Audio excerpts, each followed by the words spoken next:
Bismillahirrahmanirrahim. Assalamualaikum warahmatullahi wabarakatuh. Alhamdulillah, puji dan syukur senantiasa kita panjatkan kepada Allah Subhanahu wa taala. Salat dan salam semoga tercurah dan terlimpahkan kepada baginda Nabi besar Muhammad sallallahu alaihi wasallam.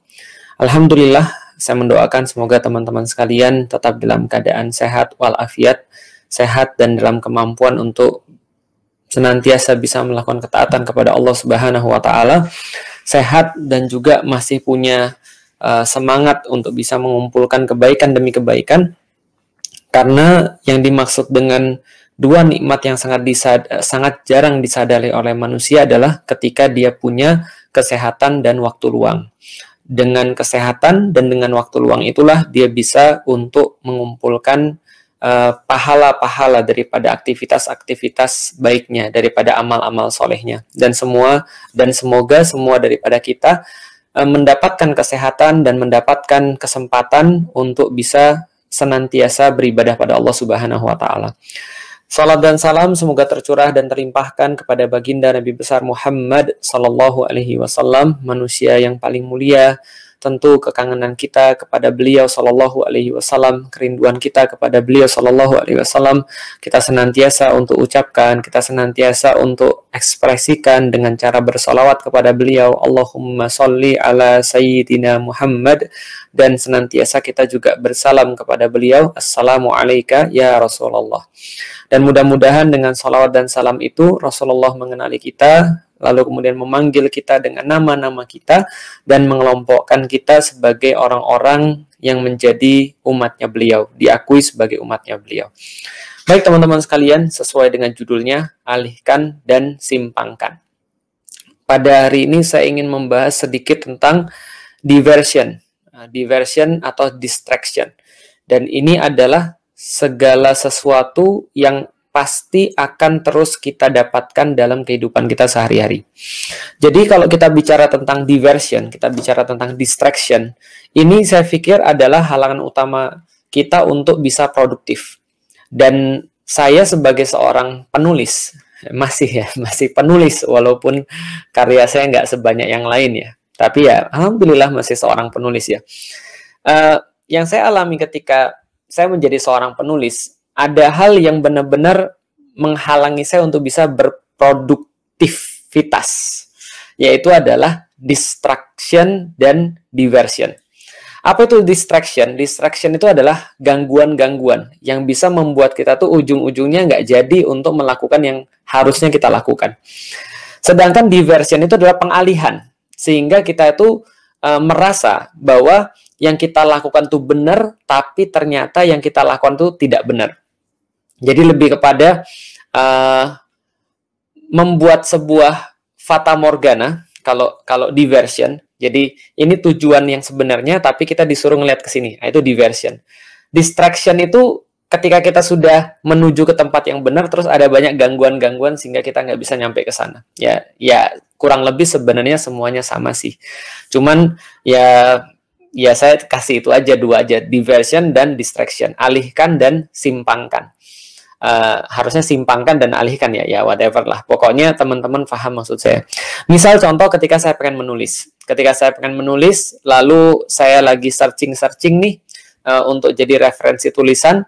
Tiba-tiba saking banyaknya searching, ujung-ujungnya malah nyampenya ke yang lain. Nah itu diversion atau distraction. Ya dua-duanya lah. Contoh ya. Saya lagi mau nulis tentang akidah misalnya. Lalu saya search lah tentang bagaimana kisah para sahabat yang mereka terpesona dengan Al-Quran. Lalu tiba-tiba ketika saya ngecek, saya dapat misalnya referensi-referensi. Siapa saja misalnya orang-orang Quraisy, walaupun mereka bukan Muslim, siapa saja di antara mereka yang terpesona dengan Al-Quran. Bukan sahabat ya, maksudnya orang-orang Quraisy. Di situ saya dapat nama misalnya Walid bin Mughirah, lalu kemudian Utbah bin Rabi'ah, lalu saya dapat nama Abu Jahal, lalu Abu Sufyan, lalu kemudian Al-Akhnas bin Syarik, dan seterusnya.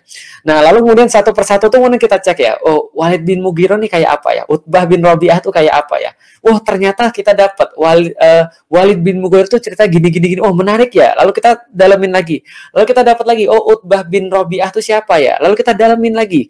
Lalu tiba-tiba kita dapat, oh Utbah bin Rabi'ah ini nama lainnya adalah Abul Walid gitu kan ya. Dan dia itu bapaknya namanya siapa, lalu kemudian dia anaknya namanya siapa, gitu kan ya. Oh, ternyata dia punya anak namanya Walid bin Utbah. Walid bin Utbah ini ternyata pernah VS-an gitu kan ya, one on one dengan Ali bin Abu Thalib ketika perang. Lalu kita lihat perangnya, lalu kemudian kita lihat strateginya, lalu kemudian kita lihat apa yang terjadi di situ dalam one on one, siapa aja, ternyata ada 3 orang yang one on one, dan seterusnya. Ujung-ujungnya kita nggak jadi nulis. Ujung-ujungnya kita nggak jadi nulis.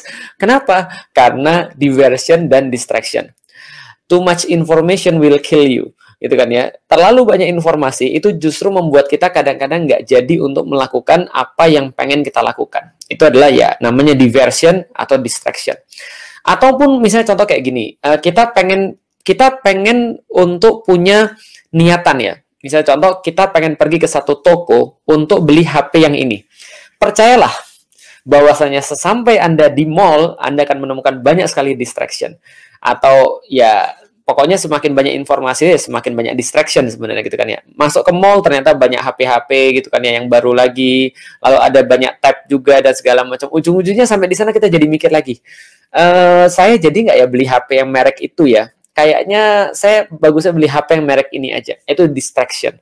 Jadi segala sesuatu yang akhirnya menjadikan kita untuk tidak fokus pada apa yang seharusnya kita fokus, itulah namanya diversion and distraction. Dan ini adalah hampir kita berbicara bukan hanya tentang kehidupan manusia, tapi hampir keseluruhan agama itu berbicara tentang bagaimana caranya kita tetap fokus pada sesuatu yang benar dan mengalihkan diri kita daripada diversion dan distraction.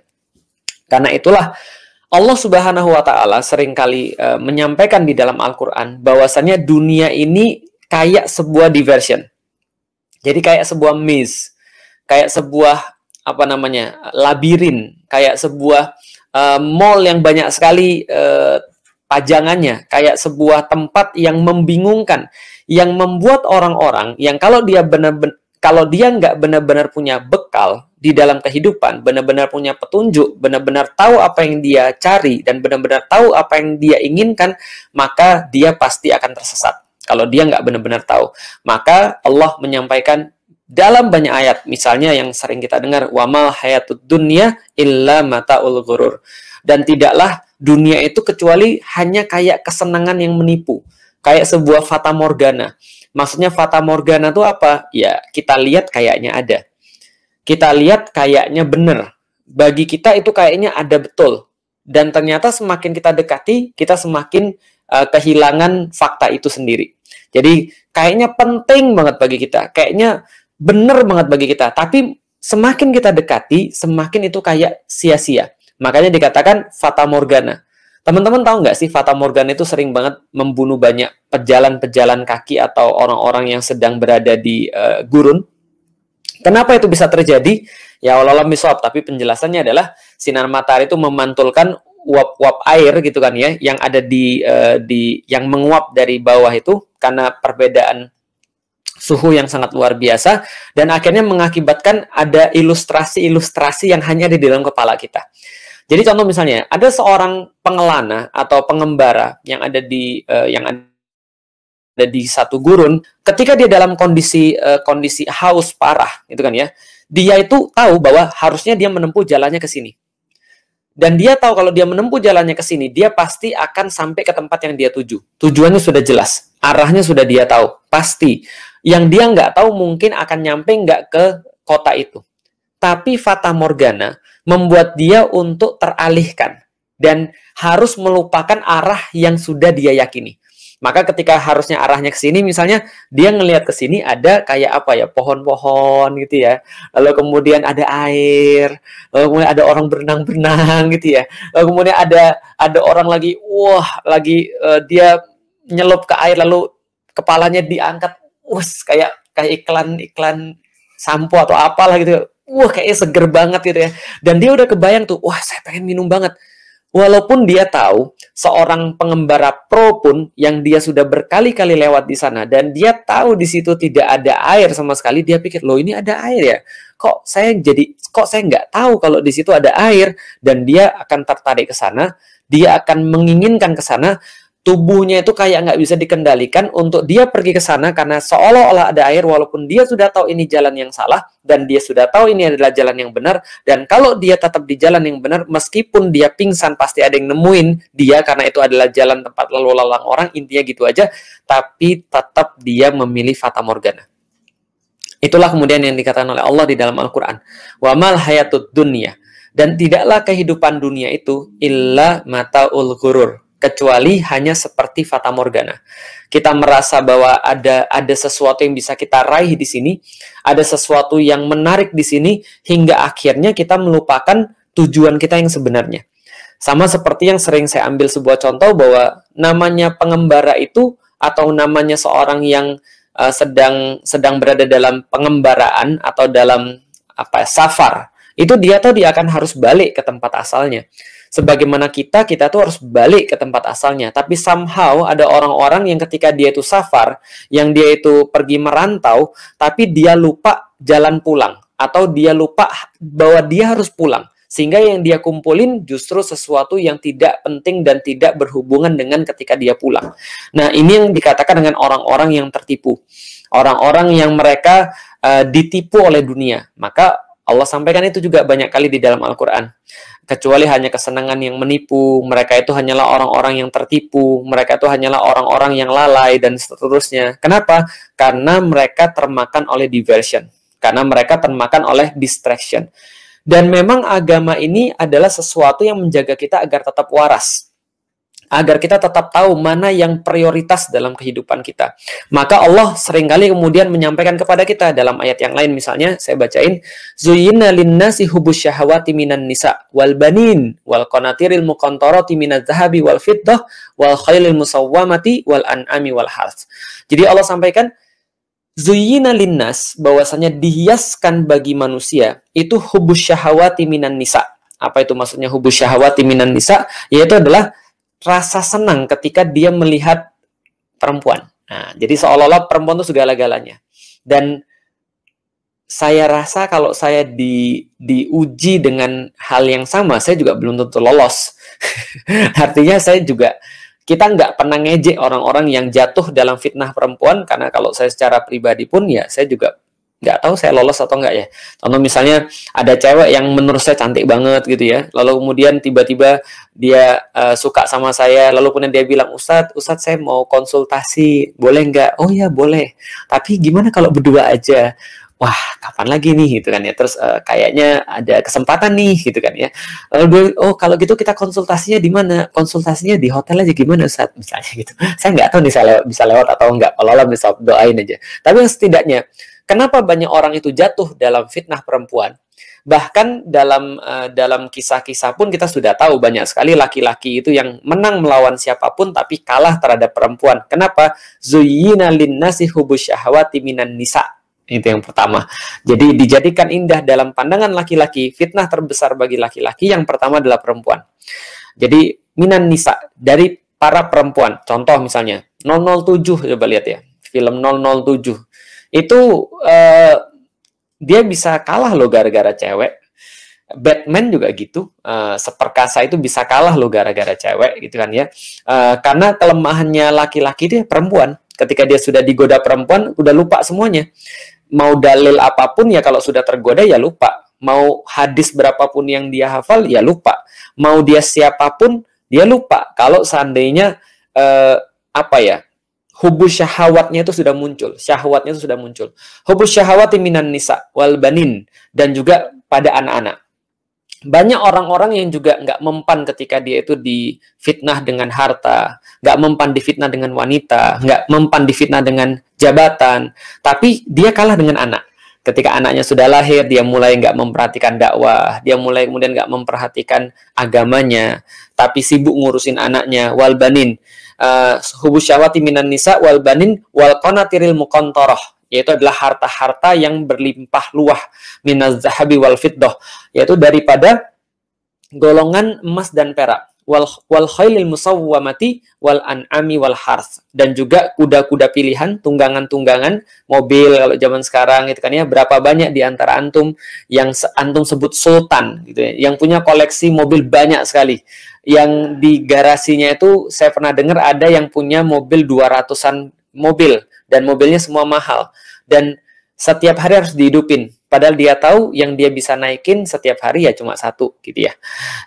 Wal khailil musawwamati wal an'am, dan hewan ternak yang berlipat-lipat yang senantiasa berkembang biak, wal harth, dan sawah pertanaman atau ladang pertanaman.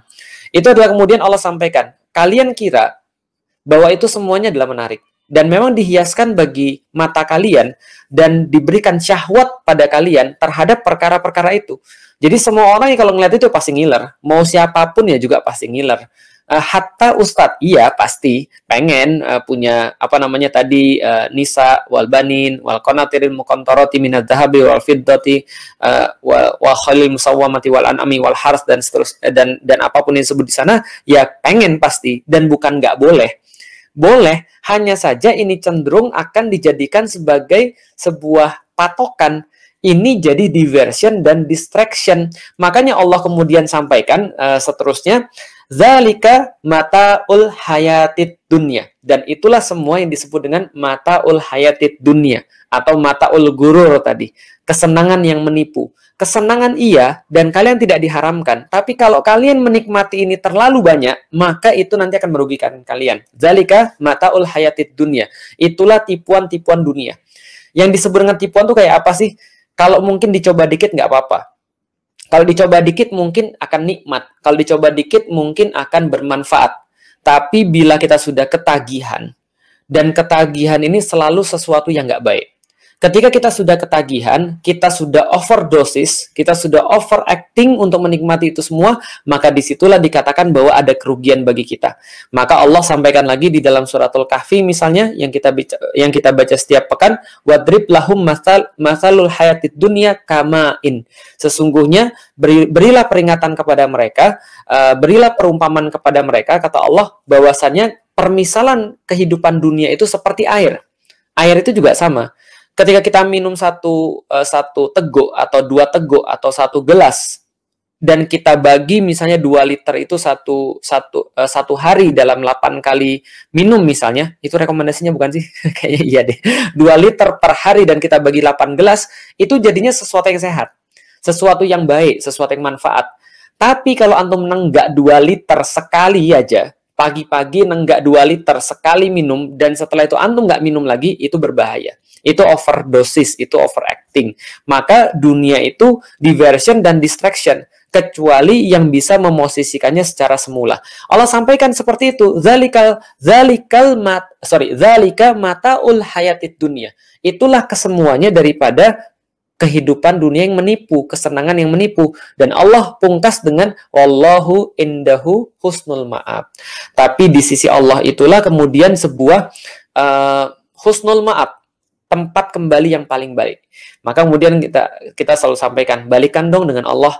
Kenapa? Wallah indahu husnul ma'ab. Sesungguhnya kepada Allah itu ada tempat kembali yang baik. Allah lah tempat balik yang paling bagus. Kenapa? Karena bagi orang-orang yang merasa bahwa ada kebahagiaan hakiki pada wanita, ada kebahagiaan hakiki pada anak-anak, ada kebahagiaan hakiki pada harta benda daripada perak dan emas dan perak. Lalu kemudian ada kebahagiaan hakiki pada tunggangan-tunggangan kuda-kuda pilihan.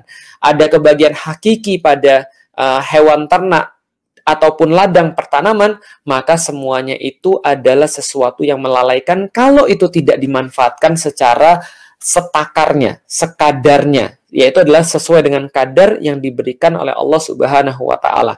Dan kalau Anda kemudian merasa bahwa ini adalah kesenangan hakiki, maka Allah sudah sampaikan, kamu pasti kecewa. Kenapa? Zalika mataul hayatid dunya. Karena itu semua adalah tipuan dan kamu kena prank sama dunia. Kamu kena tipu sama dunia. Kamu pasti nyesel nanti kalau kamu menganggap bahwa itu semua adalah kebahagiaan yang hakiki. Tapi bagi orang-orang yang kena prank ini, termasuk yang ngomong, karena semua manusia itu pasti kena tipu gitu ya. Pasti kena tipu dengan satu dan lain hal, pasti kena tipu. Maka Allah katakan, wallahu indahu husnul ma'ab. Kamu mau nggak balikan kepada Allah? Karena di sisi Allah tuh ada kebahagiaan yang hakiki yang dia bisa langsung instantly untuk kasih ke dalam hatimu. Ada kesenangan hakiki, kenikmatan hakiki, ketenangan hakiki yang Allah bisa langsung kasih ke dalam hatimu. Kalau kamu mau untuk balikan sama Allah Subhanahu wa Ta'ala. Dunia ini distraction. Dunia ini diversion. Dan Allah Subhanahu wa Ta'ala sudah menyampaikan itu semua kepada kita dengan sangat jelas sekali. Tapi ini semua adalah poin yang baru saya mau jadikan sebagai awal untuk masuk dalam satu tema khusus. Yang masih berkaitan dengan alihkan dan simpangkan. Diversion and distraction. Yaitu adalah apa? Ini yang saya bilang kemarin teman-teman sekalian. 3 hari kemarin, dari hari Kamis ya. Kamis berarti Kamis, Jumat, Sabtu. Itu saya kan terkapar tuh. Bukan COVID ya. Dari mana sih ada berita bahwa saya kena COVID gitu kan ya? Saya tuh secara legal nggak pernah positif COVID, belum pernah. Na'udzubillah min zalik. Mudah-mudahan nggak. Belum pernah positif. Tapi berita yang beredar kemana-mana tuh kalau zaman sekarang ya, kalau kita sakit itu langsung wah Felix Xiao COVID. Ya kalaupun COVID ya alhamdulillah kalau sudah sembuh ya. Tapi saya belum pernah dites lalu dapat positif. Alhamdulillah hasilnya selalu negatif. Balik lagi, 3 hari saya terkapar dan tumbang itu. Akhirnya membawa saya pada penghelanaan saya, asik. Jadi saya tuh berkelana untuk melihat kondisi internet zaman now, gitu ya. Yaitu adalah apa? Saya tuh baru ngeh ya.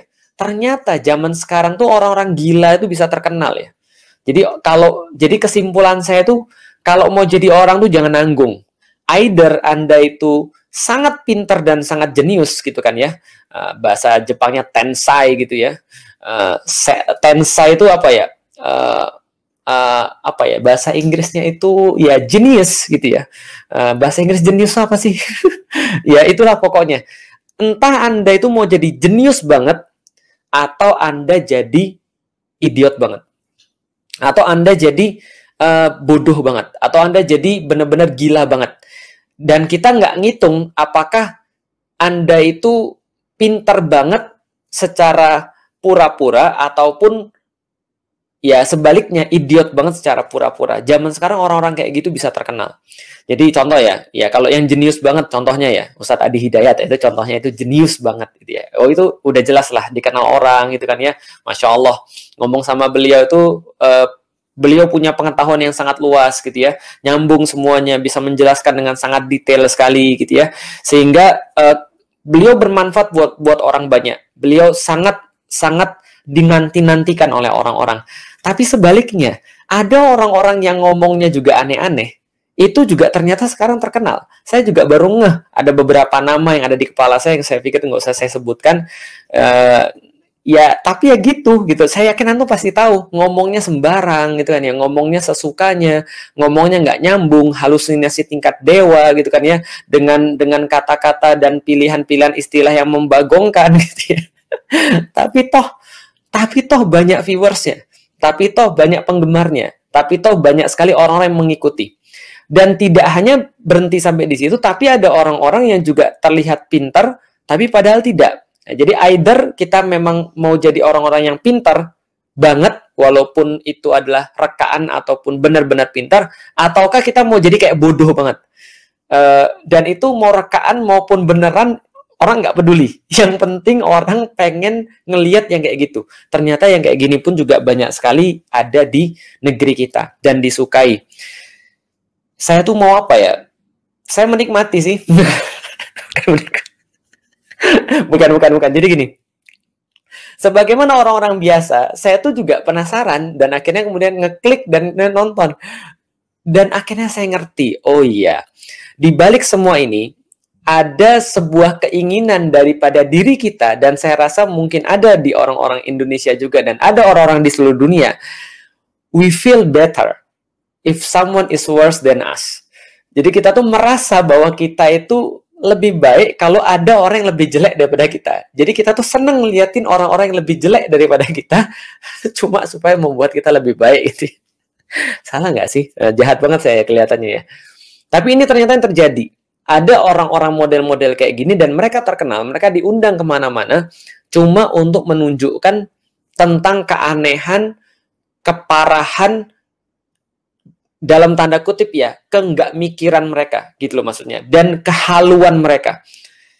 Dan ini bagi saya, entah saya mau gimana untuk merespon. Saya mau merasa ini ada sebuah hiburan yang memang ada hiburannya, dan akhirnya semua orang pada ikut-ikutan karena jadi viral. Karena perkara-perkara yang akhirnya tadi yang saya bilang, entah Anda pintar banget, entah Anda bodoh banget, itu pasti jadi viral. Ketika jadi viral, ini dimanfaatkan. Lebih kemudian mendunia lagi, lebih kemudian lebih dikenal orang lagi, dan akhirnya tayangan-tayangan kayak gini. Apa yang kemudian saya sampaikan? Di satu sisi iya, betul ini adalah sebuah hiburan. Tapi di sisi yang lain saya merasa sangat sedih. Kenapa? Oh, ternyata yang kayak gini-gini yang disukai oleh orang-orang di Indonesia. Nggak terbatas hanya orang-orang yang edukasinya mungkin kurang, tapi justru orang-orang edukasinya juga lumayan juga menyukai. Karena kita nggak bisa bilang bahwa netizen itu yang punya kuota, yang punya akses kepada internet itu orang-orang edukasinya kurang. Enggak, 80% di antara mereka adalah milenial. Dan milenial itu well educated, gitu kan ya. Setidaknya mereka punya pendidikan yang jauh lebih baik daripada pendahulu-pendahulu mereka. Artinya, saya pikir, wah berhasil nih, diversion dan distraction itu. Akhirnya membuat apa yang terjadi? Membuat orang-orang jadi malas mikir. Kenapa membuat orang jadi malas mikir? Karena mereka terbiasa disajikan dengan tontonan-tontonan yang sangat tidak mendidik. Tontonan-tontonan yang benar-benar nggak ada isinya sama sekali. Tontonan-tontonan yang setelah kita ngelihat itu, kita juga mungkin jadi ikutan lemot cara berpikirnya. Atau kita mungkin juga jadi ikutan halu. Atau mungkin banyak orang-orang yang juga pengen ikutan halu supaya jadi viral dan akhirnya mereka bisa mendapatkan keuntungan dunia dari situ. Apa yang kemudian saya keinget? Yang saya keinget adalah kisahnya Qorun. Bagaimana kisahnya Qorun? Nah, kemudian ini kisahnya Qorun nih, ini saya baca ini. Jadi Qorun ini ceritanya ini adalah salah satu bagian daripada koalisi. Nah, jadi koalisinya itu antara Firaun, lalu kemudian Haman, lalu kemudian Qorun, yang keempat adalah Bal'am. Jadi yang tiga ini dimention di dalam Al-Quran, Fir'aun, Haman, Qorun, gitu kan ya, itu dimention di dalam Al-Quran. Yang keempat ini tidak dimention, tapi termasuk koalisinya, yaitu adalah Bal'am. Bal'am ini adalah ulama su. Dia adalah seorang yang punya ilmu, dia dikasih pengetahuan tentang agama, tapi dia mengkhianati pengetahuannya. Ini yang pertama. Yang kedua adalah Haman. Haman ini adalah seorang, bisa dikatakan think tank, lembaga think tank. Dia adalah the brain, gitu kan dia. Dia adalah akalnya di situ. Kalau sekarang dikatakan ya mungkin politisi lah, kira-kira gitu ya. Politisi yang punya brain, kira-kira di belakangnya Fir'aun, dia punya status pembisik yang cukup kuat.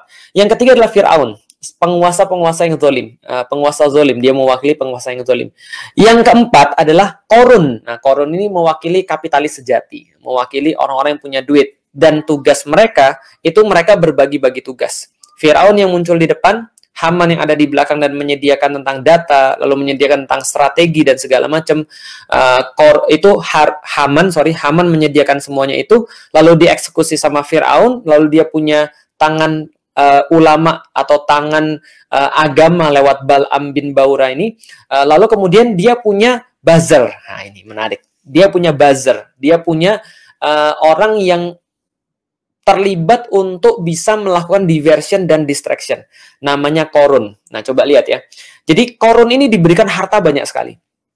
Saking banyaknya hartanya dia ini, dia tuh suka bikin show off. Jadi, dia suka bikin pertunjukan. Dia suka bikin konten. Apa kontennya itu? Kontennya adalah mamerin kekayaannya dia.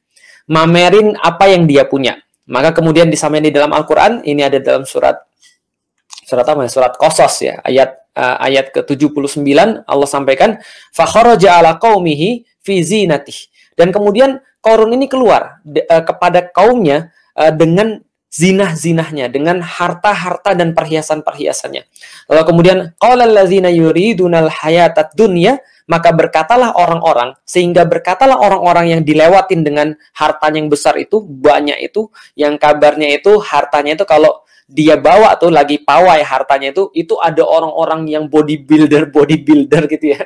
Jadi para influencer kalau zaman sekarang itu disewa sama Qorun untuk bawain harta dia supaya dilihat sama orang. Bodybuilder ini bawain kunci-kunci tempat penyimpanan harta-hartanya Korun. Itu kuncinya dibawa sama bodybuilder banyak banget. Jadi antum bisa bayangin kalau dia jalan lewat, wah sultan nih, wah sultan ya. Jadi kira-kira gitulah. Ini kemudian dilakukan sampai orang-orang qala allazina yuridunal hayatat dunya, maka berkatalah pada saat itu orang-orang yang menginginkan kehidupan dunia, apa yang mereka katakan? Ya laitalana mislama utiya Korun. Wah, andai kalau aja saya tuh punya harta kayak Korun. Kenapa sih ada bahasan? Kenapa sih konten-konten yang dalam tanda kutip ya, yang memamerkan kekayaan, yang memamerkan harta benda gitu kan ya, crazy rich inilah, crazy rich itulah dan segala macam. Kenapa ditonton sama orang? Ya karena orang yang nonton tuh nggak punya. Ketika dia nggak punya, ya dia jadi pelampiasannya adalah dia menonton orang yang punya. Jadi kira-kira gitu. Karena dia nggak punya, karena dia pengen. Seperti yang disampaikan di dalam Al-Quran. Mereka berkata, ya laita lana misla ma utiya Korun.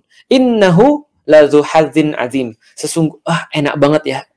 Kayaknya tuh keberuntungan yang sangat besar. Itu adalah sebuah hal yang keren banget lah pokoknya. Itu yang gue cari dan gue nanti-nanti. Itu adalah kemudian yang disampaikan oleh orang-orang ketika melihat Korun. Artinya apa? Di situ Fir'aun berhasil. Apa yang dia berhasil?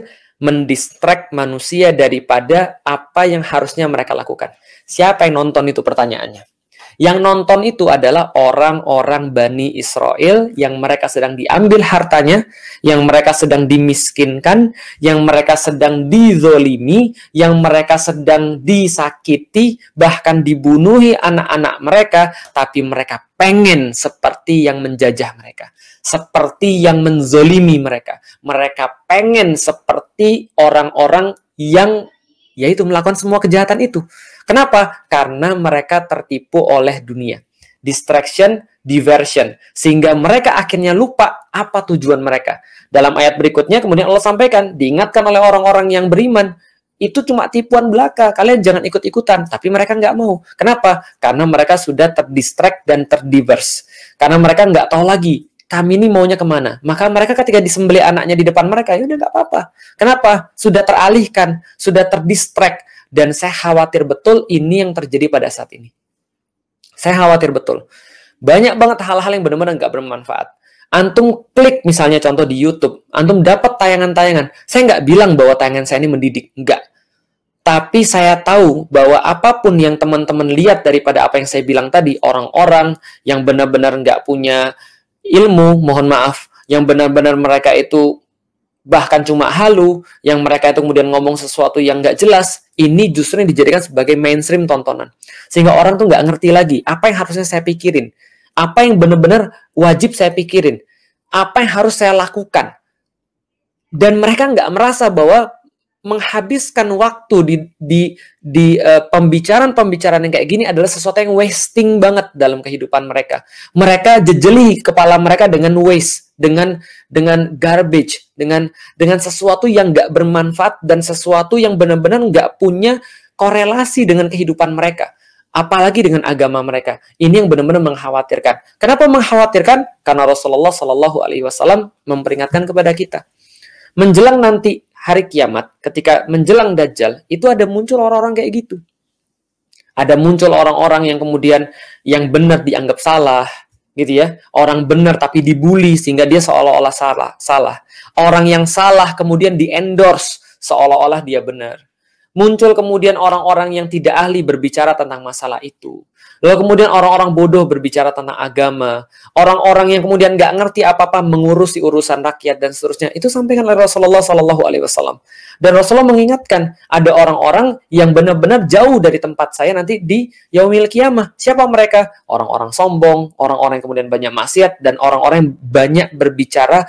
Dan pembicaranya itu dipanjang-panjangkan, difasih-fasihkan, dikeren-kerenkan, seolah-olah kemudian bagus, seolah-olah hebat, padahal nol sama sekali. Dan orang-orang suka dengan orang-orang kayak gini. Apakah kemudian terjadi pada kita zaman sekarang? Wallahualam bishawab. Tapi yang jelas kita sudah nggak terbiasa dengan budaya intelektualitas. Kita nggak terbiasa dengan baca. Kita nggak terbiasa dengan menganalisis. Kita nggak terbiasa dengan memverifikasi. Kita nggak terbiasa melakukan hal-hal yang memang menjadi tradisi daripada ilmu, menjadi tradisi Islam, gitu kan ya. Dengan diversion dan distraction ini, ya udah habis kita semuanya. Dan ini yang justru juga terjadi pada masa-masa lalu. Dalam peradaban-peradaban masa lalu, mau di Persia kek, mau di Romawi kek, ataupun ketika Islam, peradaban Islam sudah mau runtuh pada akhir abad ke-20, awal abad ke-20, semua juga terjadi sama, distraction dan diversion. Bagaimana kemudian Kaisar Roma membangun amphitheater, Flavian Amphitheater. Waktu itu Kaisar Flavius membangun amphitheater yang dikenal dengan nama Colosseum untuk mendistract dan menjadi distraction dan diversion daripada orang-orang agar mereka tuh nggak mikir lagi ketika mereka dipajakin, mereka didolimi, bahwasannya kemudian negara ini sudah mau bangkrut dan seterusnya. Tapi dikasih terus diversion dan distraction, dibuat lomba, dibuat hiburan, dibuat hal-hal yang nggak bermanfaat. Orang sibuk pada perkara-perkara yang remeh, sementara perkara-perkara yang besar kemudian dilupakan. Mereka ribut dalam perkara-perkara kecil, sementara perkara-perkara yang besar mereka abaikan. Ini semua adalah bagian daripada distraction dan diversion. Zaman dulu mungkin distraction dan diversionnya ketika ada sesuatu yang benar-benar penting, muncul kolor hijau, muncul kemudian hal-hal yang ya segala macam lah yang aneh-aneh gitu kan. Zaman sekarang distraction dan diversion ini makin sulit karena TV bukan satu-satunya yang menjadi informasi, tapi internet. Maka ada banyak sekali diversion, ada banyak sekali distraction daripada agama Allah ini yang ada di dalam referensi-referensi yang kita lihat tiap hari. Apa yang harus kita lakukan kalau gitu? Allah misal saya nggak ngerti. Saya nggak ngerti sampai berapa lama kita harus ngomong kayak gini. Saya nggak ngerti juga sampai berapa lama kita bisa untuk ngajak orang-orang agar balik lagi kemudian kepada cara berpikir yang benar. Tapi setidaknya yang saya tahu adalah kita harus mencoba. Karena bagaimanapun juga kita nggak boleh untuk berhenti walaupun ada distraction dan diversion. Iya, bahwasanya syaitan itu pasti akan lebih pro daripada kita dalam melakukan itu. Allah sudah sampaikan di dalam Al-Quran, فَزَيَّنَ لَهُمُ الشَّيْطَانُ أَعْمَلَهُمْ. Maka syaitan akan menghias amal-amal buruk itu supaya terlihat baik bagi orang-orang yang melakukannya. Tapi, toh kita juga diberikan sebuah kekuatan oleh Allah. Kita juga diberikan sebuah tugas oleh Allah. Dan dalam pandangan kita, bahwasanya seorang muslim itu tidak melakukan tugasnya ini karena ini adalah hajatnya dia. Bukan, ini semua adalah hajatnya Allah, sementara kita hanya melakukan yang kita bisa saja, yaitu adalah menyampaikan kabar gembira dan menyampaikan peringatan. Karena itu teman-teman sekalian, yang mau saya sampaikan pada teman-teman sekalian, latihlah diri kita untuk bisa berpikir produktif. Latihlah diri kita untuk bisa berpikir yang baik. Bagaimana caranya? Yang pertama-tama kali dan yang paling utama adalah dengan memfilter apapun yang masuk dalam kepala Anda. Dengan berhati-hati dengan setiap apapun yang masuk dalam kepala kita. Dan yang masuk dalam kepala kita itu setahu saya cuma dua. Kalau nggak ini, berarti yang ini. Gitu ya. Kalau nggak kuping, ya berarti mata. Maka hati-hati dengan apa yang kita lihat dan hati-hati dengan apa yang kita dengar. Karena dari situlah referensi-referensi masuk ke dalam kepala kita. Garbage in, garbage out. Yang masuk kemudian garbage, yang keluar ya garbage. Anda bisa bayangin kalau yang masuk selalu halu di dalam kepala Anda, yang keluar pun juga ada kan pasti yang seperti itu. Yang masuk adalah sesuatu yang mengkhawatirkan, Anda jadi insecure terus. Dan Anda nggak pernah positif, Anda nggak pernah optimis. Kenapa? Wajar, Anda masukkan semuanya yang insecure kepada diri Anda. Orang-orang ngomong bisa nggak ya, khawatir dan segala macam. Saya kayaknya begini, saya kayaknya begitu. Semua insekuritas itu kemudian mempengaruhi Anda juga jadi insecure juga. Anda nggak optimis. Kenapa? Garbage in, garbage out, gitu kan ya. Monkey see, monkey do. Gitu kan ya, kata orang barat, monyet lihat, monyet buat, gitu kan ya. Bukan berarti kita monyet, bukan, tapi kira-kira ya gitulah. Karena kita harus berhati-hati. Itu yang pertama dan utama, filter apapun yang masuk dalam kepala kita. Kita tahu, memang betul, fit kita itu adalah kumpulan daripada sesuatu yang nggak kita minta. Tapi yakinlah teman-teman sekalian, kalau kita membiasakan diri untuk memfilter informasi-informasi yang baik dalam diri kita, insya Allah kita akan lebih berpikir produktif. Dan berpikir produktif itu adalah kunci ketaatan. Ingat, ketaatan sama dengan mikir. Sedangkan kemaksiatan sama dengan nggak mikir. Makanya di dalam sejarah kita menemukan bagaimana cara orang untuk didekatkan kepada maksiat buat dia nggak mikir. Sehingga dia pasti berbuat kezoliman. Sedangkan kalau orang mikir, dia pasti akan berbuat ketaatan. Maka di dalam Islam, orang mikir pasti taat, orang nggak mikir pasti dia maksiat. Maka mikir ini adalah sebuah modal utama kita untuk melakukan kebaikan-kebaikan. Itu aja yang perlu saya sampaikan teman-teman sekalian tentang distraction dan diversion. Mudah-mudahan ini menjadi sebuah manfaat bagi teman-teman sekalian. Kalau ada yang salah, saya mohon maaf. Apakah mungkin Felix Show itu juga sebagai sebuah distraction dan diversion? Mungkin banget gitu kan ya. Karena ada yang bilang, udahlah lu juga nggak usah ngomong, lu juga sama kok nggak punya ilmu. Ya memang, alhamdulillah. Ya kalau memang saya nggak punya ilmu ya sudah, difilter aja, nggak usah didengerin gitu kan ya. Feel free, semua itu punya Anda kok. Yang menentukan kan tangan Anda, yang ngeklik siapa, yang kemudian mau apa jadi filternya. Kalau memang menganggap misalnya contoh seseorang tuh misalnya ini kayaknya filternya nggak baik bagi saya, ya jangan didengerin. Nah kalau gitu tahu yang benar dan yang nggak tuh dari mana? Filter tuh dari mana? Dalemin agama. Karena agama itu sudah saya sampaikan dari awal, tujuannya adalah untuk supaya Anda tidak tertipu dengan distraction dan tidak tertipu dengan diversion. Bahwa kita harus fokus ke arah yang kita tuju, yaitu adalah akhirah, yaitu adalah Allah Subhanahu wa taala. Walal akhiratu khairul laka minal ula. Bahwa sesungguhnya yang akhir itu adalah fokus Anda yang lebih penting daripada yang awal. Yaitu adalah artinya bahwasanya akhirat itu lebih utama daripada dunia. Dunia hanya diversion. Gunakan seperlunya. Cara gunakannya seperlunya seperti apa sehingga kita tidak kecanduan dan tidak overdosis? Pakai agama. Belajar agama, belajar Islam. Wallahualam bishawab teman-teman sekalian, semoga bermanfaat. Assalamualaikum warahmatullahi wabarakatuh.